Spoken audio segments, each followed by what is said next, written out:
जटाटवी गलज्जलप्रवाहपावितस्थले गलेऽवलम्ब्य लम्बितां भुजङ्गतुङ्गमालिकां डमड्डमड्डमड्डमन्निनादवड्डमर्वयं चकारचण्डताण्डवं तनोतु नः शिवः शिवम्।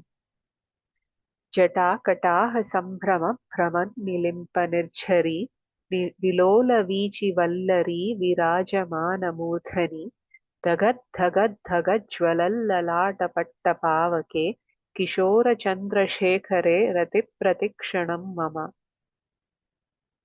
धराधरेन्द्रनन्दिनी विलासबन्धुबन्धुरस्फुरद्दिगन्तसन्तति प्रमोदमानमानसे कृपाकटाक्षधोरणि निरुद्धदुर्धरापदि क्वचिद्दिगम्बरे मनोविनोदमेतु वस्तुनि।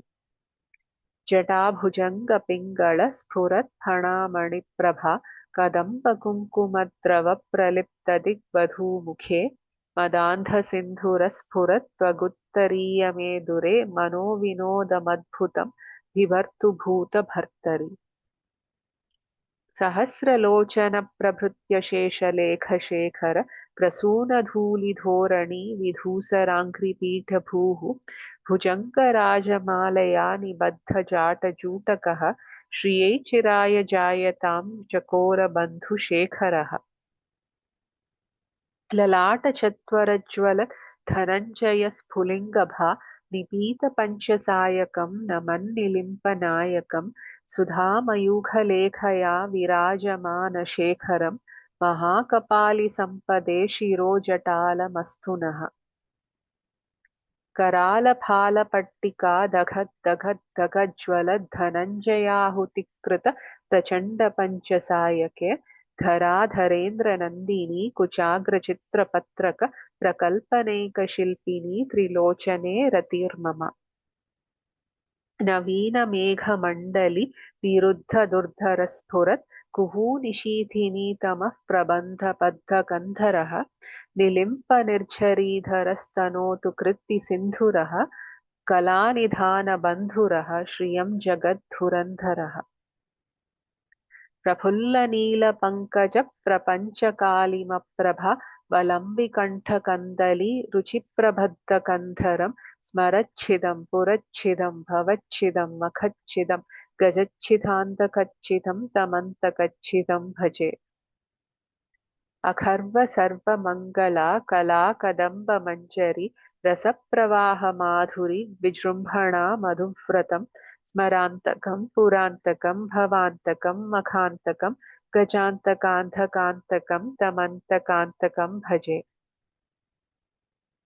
जयद्वदभ्रविभ्रमभ्रमद्भुजङ्गमश्वसत् विनिर्गमत्क्रमस्फुरत् करालफालहव्यवाड्धिमिद्धिमिद्धिमिध्वनन्मृदङ्गतुङ्गमङ्गल ध्वनिक्रमप्रवर्तितप्रचण्डताण्डवः शिवः। दृशद्विचित्रतल्पयोर्भुजङ्गमौक्तिकस्रजोर्गरिष्ठरत्नलोष्टयोः सुहृद्विपक्षपक्षयोः तृणारविन्दचक्षुषोः प्रजामहीमहेन्द्रयोः समप्रवृत्तिकः कदा सदाशिवं भजाम्यहम्।